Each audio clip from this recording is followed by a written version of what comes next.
Want to do better? Then it's time to change the story.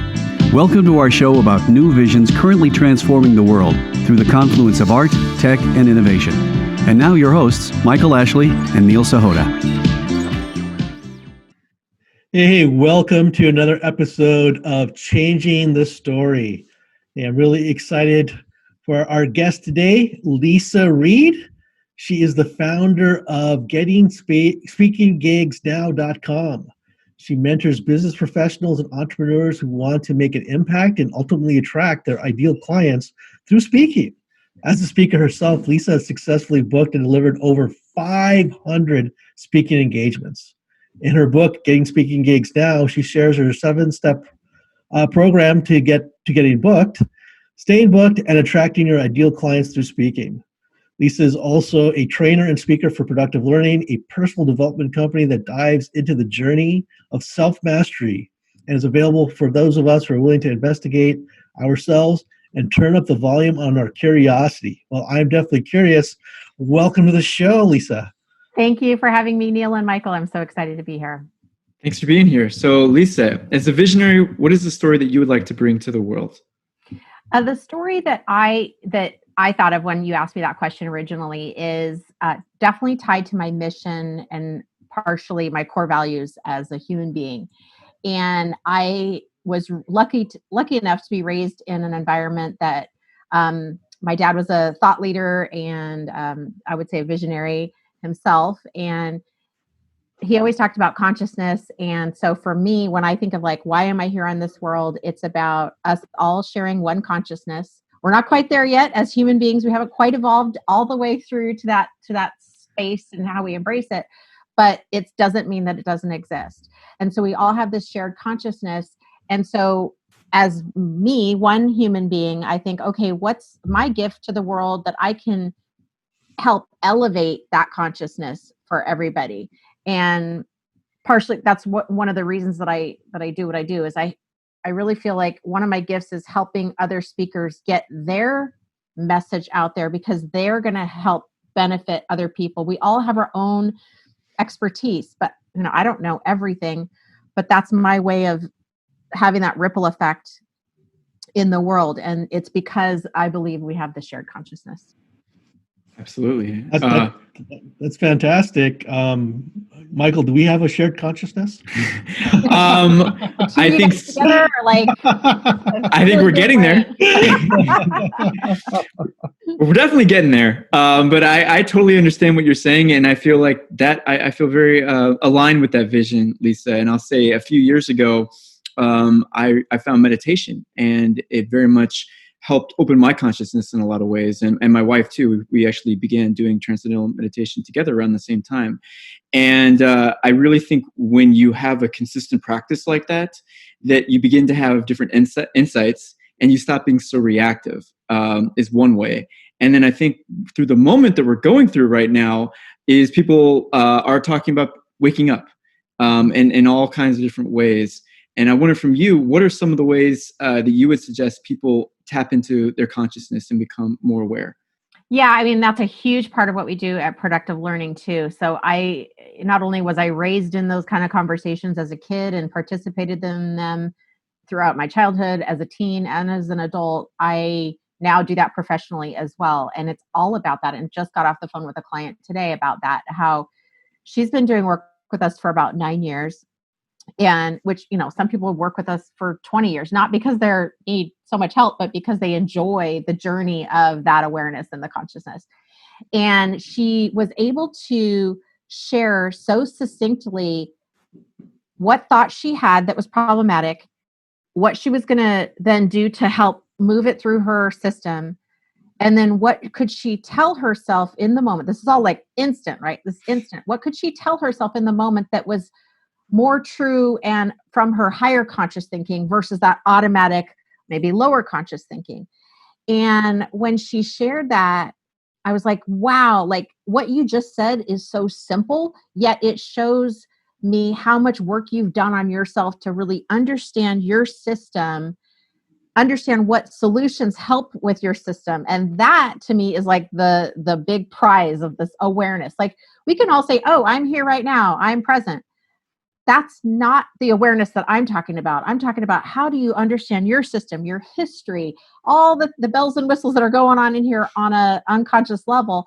And then in the moment, while you're in reaction, what can you then do about that in a really healthy way that works for you, that takes you towards what you really want to do? And that's all the stuff that we teach at Productive Learning. So I just love this kind of conversation. That's interesting. And I love the word you use, journey, right? Because I feel like too many people think is, okay, it's some tools, techniques I learn, I flip it on or off, right? And I think it's really ongoing, constant mindset you have to be in. Am I on the right track, or am I not enough yet? Yeah, agreed. We're constantly berated with our own thinking, that dialogue that's in our own minds. And if everything's going great and you're sailing along, then you probably don't need to mess with that thinking. But when you get thrown a curveball, like a pandemic or protests, because we're having people who need to raise their consciousness about differences and diversity, including myself. I mean, no one's immune to that, because our mind sees something different as a threat. It just does. That's part of our human makeup. But how do we then be aware of that and then make a different choice and make a different communication, or create a new vision? That's really powerful way of thinking. I think it's also interesting about this moment in time is I don't think people were having these conversations a decade ago. I mean, I know they were, but they weren't having them in the setting that we are. I think that for a very long time, especially in the West, we've been a very materially reductionist society where we've been all about science, and it wasn't okay, especially for men, to talk about things like this. It might seem touchy-feely. And so a favorite series that I like to watch is Mad Men. And the idea that people would be talking about consciousness, except for Sterling, who actually takes LSD at one point during the show. He does. And even though they're going through the 1960s, for the most part, these are buttoned up men in a patriarchal society where it was not okay to be in touch with your feelings and talk about things such as consciousness. But I think that it's an outgrowth of course, the counterculture of the 1960s, and then also what's really occurred in the last 2 decades. I feel like there's just been this huge shift. It's very much accelerated by COVID-19 and a few other things, but it's really interesting to me that this is becoming more pronounced, and I'm seeing it even amongst business groups, whether it's Visage or something else, where people are, especially men, are feeling comfortable to talk about stuff that they wouldn't a few years ago. What are your thoughts about that? Absolutely. Our company, Productive Learning, is founded by 2 men, and they had been already in this space of personal development for 10 years. Our founder is a elite volleyball player. He was on the Olympic team at one, or in the Olympic something trials, whatever. I don't know. For whatever reason, I don't think we played in the Olympics that year. But anyhow, really good volleyball player. So this, masculine man, strong and athletic, and just being able to really be in touch with this heart part of ourselves and create safety for other men too, and women, of course, but to have those conversations. And he leads, he's a Vistage chair, speaking of Vistage, and he also leads something called Conscious Leadership Circle, which his son, the president, now leads a couple of groups as well, 3 different groups of Conscious Leadership Circle, and they're made of men and women who are there specifically to grow their businesses. They have a certain set of employees, a certain set of profit and loss, but it's really about how do I get in here so that I can be more effective out there? So it's not just about the numbers and strategies. It's no, what's blocking me from being that better leader? And usually it's stuff from our childhood that hasn't been addressed, or patterns that we have that haven't been shifted or questioned. And we need to kind of admit those parts and work on those parts of ourselves that are kind of behind closed doors in a secret vault somewhere. So It needs to be a safe place to explore that. So that's interesting, because I think you touched upon something that I'm seeing right now, where I'm getting asked by a lot of C-level execs about resilience, but not just about building their own. They're realizing that as a leader, I have to help my teams build resilience, and not just professionally. We're living in a world now where personal, professional is all meshed together. You think this is stemming from what's been going on the past several years? Is this the ongoing trend? I think that like the trend of emotional intelligence really has helped pave the way for these kind of conversations. And when we talk about, we talk about emotional resiliency because for a lot of years, emotions, and even now, emotions aren't really allowed, discussed, questioned, addressed in business. Yet what drives our behavior? Our emotions. What drives our actions? Our feelings. And most people, when I say, well, how do you feel? They say good. Well, good is not a feeling. Okay. That's a habituated response. And there's nothing wrong with saying you feel good, but that's not actually getting in touch with what is emotionally going on with you. So in a typical meeting, when someone's like, oh, well, when are you going to get that project to me? And they're like, I'll get it to you when I get it to you. Or, there's some kind of, or yeah, I'll do it. There's this underlying something, resentment or whatever gunk. But then it's ignored. It's not addressed. Is that going to help the productivity of the organization? No. So we have to address this kind of stuff. Right.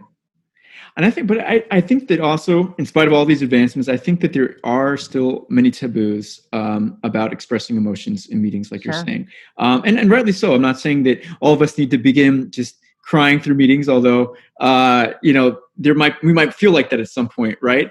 But I think that there is, because we've been so habituated to this idea that when you're at work, you're a professional and you have a job to do. But we had a different guest on the show that was talking about this recently, which is, I think what COVID is allowing us is, because so many people are working from home, including myself today, and we're seeing people's personal lives, from children that are barging in and seeing your home, that people are beginning to blend that work and family life balance a little bit. So it is a little bit more comfortable for us to share these other aspects of ourselves, combined with the fact that people don't work 9 to 5 hours anymore. We're working on the weekends, and personal lives and work lives seem to blend a lot.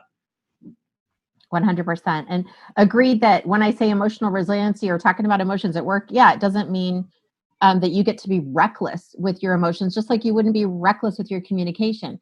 There's a healthy way in which to express and let your emotions come up or be shared.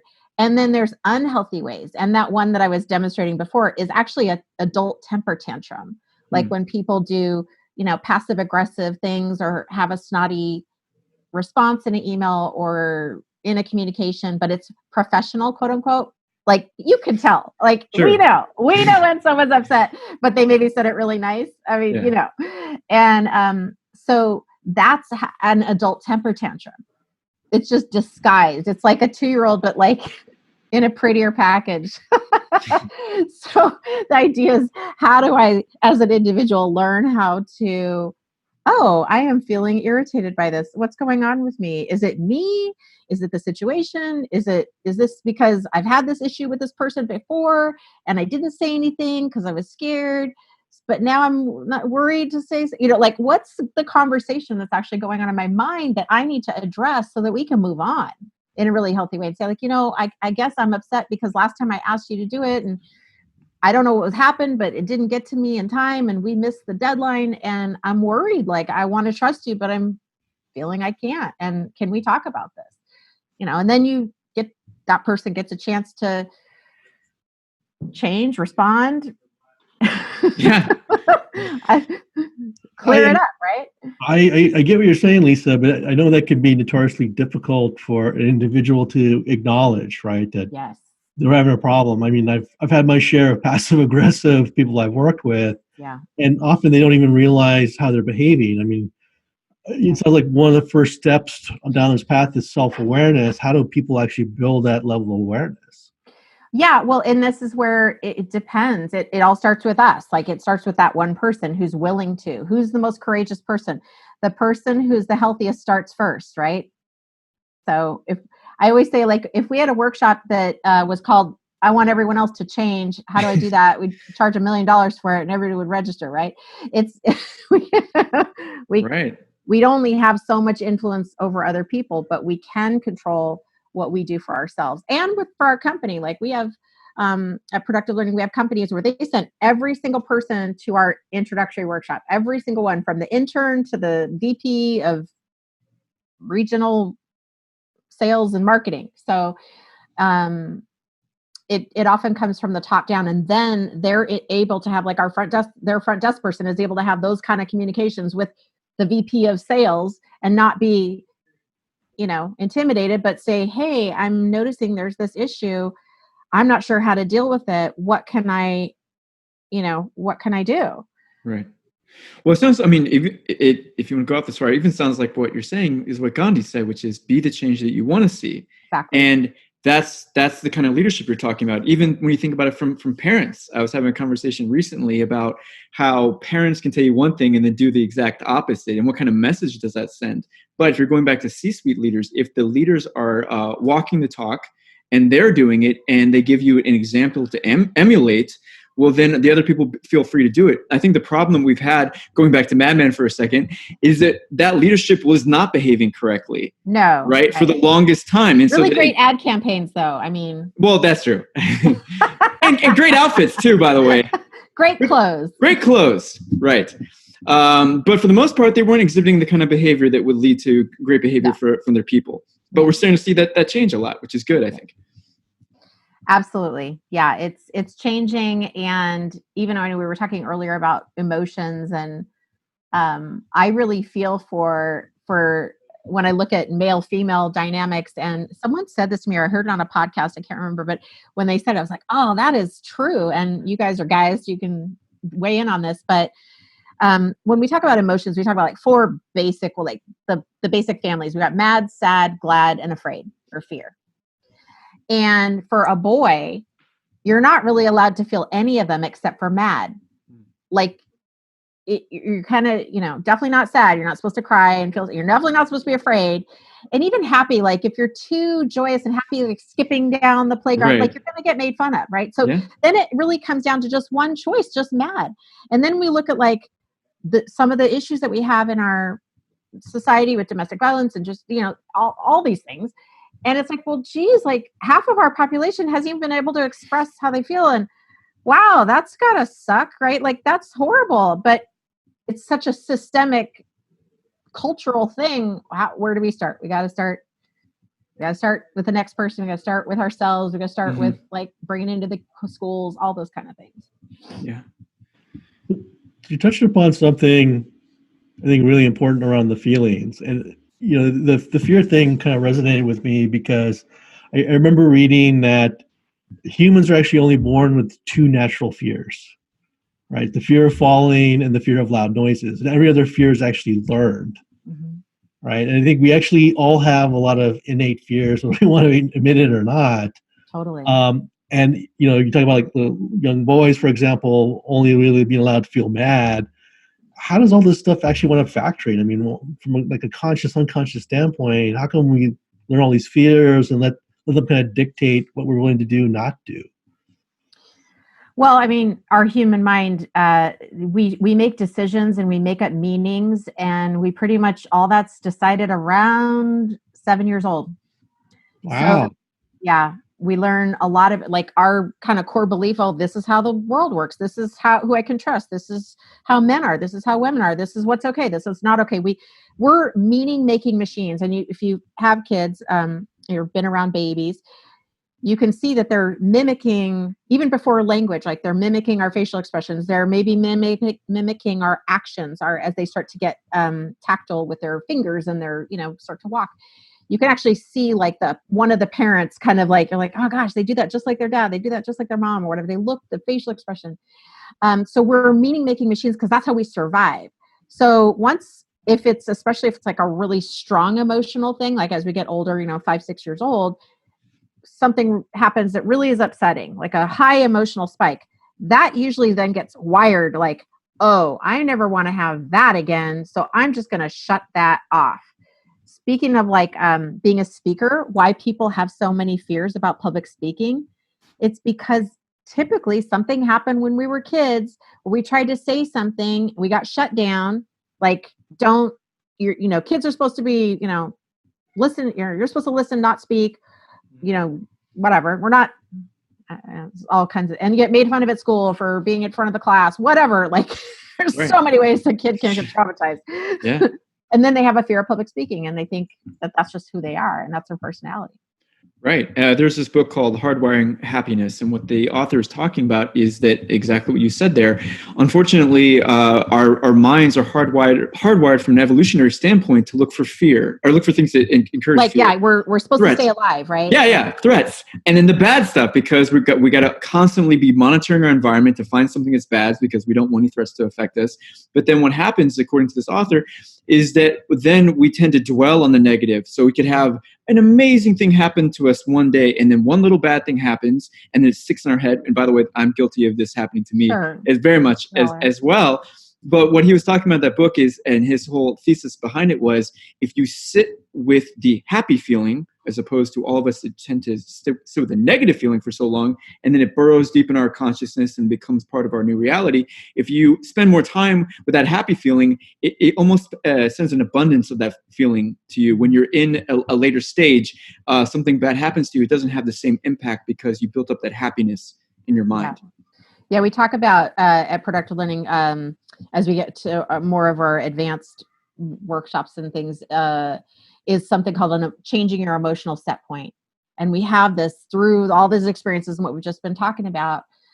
We start to have a habituated emotional set point. And for me, like I would say, mine comes out in terms of like anxiety or over, like how I would describe it, or how I experience is like overwhelm, anxiety, stress, busy, all these kind of, it's like my little experience that I've created over and over and over again.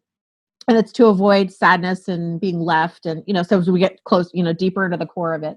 Mm-hmm. So I'm like, oh gosh, well, now that I'm aware that I have this emotional set point, that I wake, it's like Groundhog Day. Oh, alarm went off. Here we go. Anxiety, for 1,000, Alex. I like that. I really don't want this experience, but yet it's so hardwired in there, right, for so many years. Even though I'm only 24, it's, so then I need to consciously go, okay, how do I shift that emotional set point? If I want a different experience like gratitude or appreciation or love or joy or freedom or one of those things, then I need to do something about that. And I can, and I have, but it's not like a switch, like turn the switch at 10 steps to, changing your feelings for the rest of your life. No, it does take work.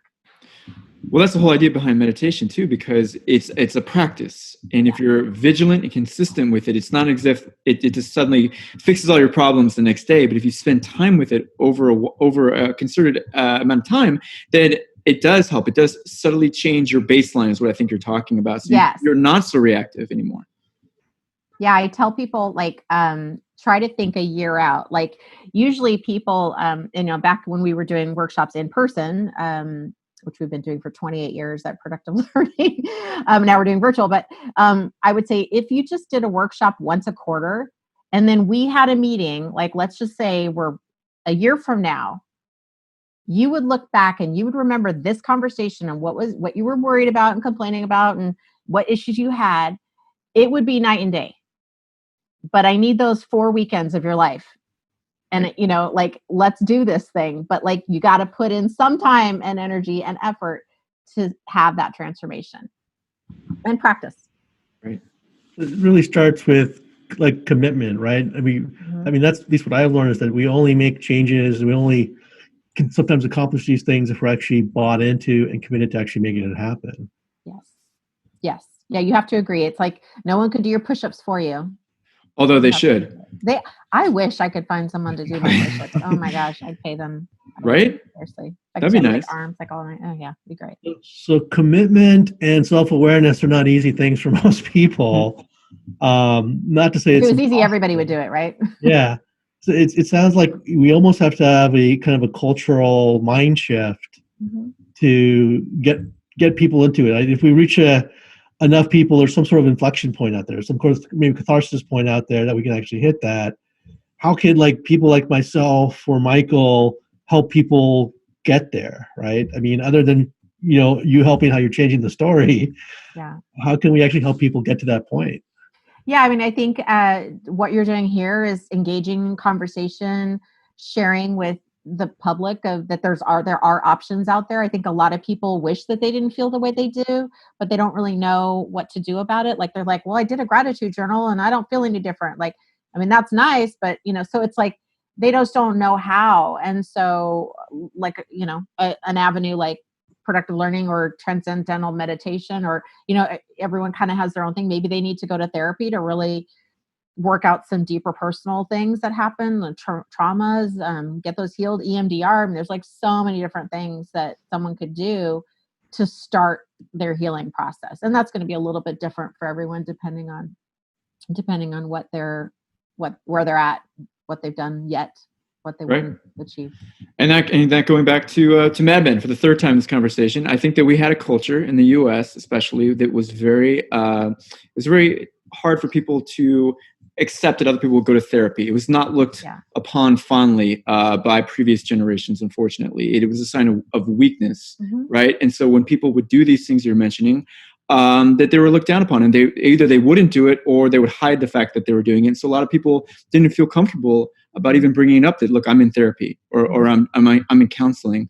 But let's imagine that people begin to do this. Let's imagine that more of the world begins to wake up. They're doing these practices. What would that world look like? Let's say it's 2030 now, and we began talking about consciousness shift. What if the consciousness does move more towards a unity consciousness and it's 2030? What does that world look like to you, Leisa? I think we would have what we call like radical honesty and compassion for ourselves and for other people. And one thing my dad would say to help relationships, specifically marriages, but this is really good for any relationship that's important to you, is to be honest quicker. And in order to be honest quicker, you need to be honest with yourself as well. And so just kind of developing that practice of like, how do I feel right now? What thoughts created that feeling? What experiences can I connect to that help me think that what's happening in the past is happening now, and I'm responding as if but like, wait, no, that's not happening.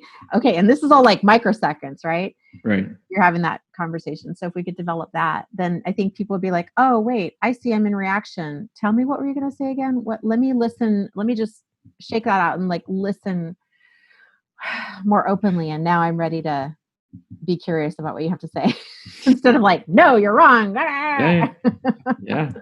Well, I feel like my consciousness has been elevated by stuff. Me too. Hopefully the audience feels the same way, but if they want to learn more or see what you're up to, what's the best way for them to get a hold of you, follow you? Yeah, well, you can definitely go on productivelearning.com if you're interested in shifting your emotional set point and really investigating how you can increase your emotional intelligence. We are a collective of people that believe in facilitated self-inquiry. So like that thing that I was saying, like, what am I thinking right now? Oh, how's that connected to? Like that's self-inquiry, but you got to learn how to ask the right questions and do the work to give yourself those answers. The answers definitely lie within. If you're out there and you're a speaker and you're like, hey, I've got a great message that's going to be really powerful for people, not sure how to get started. I work with a lot of clients right now who I have been dreaming about being a speaker someday. And I always say someday is not a day on the calendar. We need to get like a day on the calendar for you to do that. They can go to getspeakinggigsnow.com and there's a button on there. They can set up a time to chat with me, a free consultation call. And they can also get some tips on how to get speaking gigs. So all for free. So you have access to that. So lots of ways. That's great. Fantastic. All right. Well, thank you so much, Leisa. It's been a very illuminating, elevating conversation. Oh, thank you guys. You asked really good questions. Absolutely. Thank you. Hey, if you like today's show, please remember to hit the like button and leave a comment. If you've been enjoying the Changing the Story podcast series, please subscribe and share it with your friends. Thank you.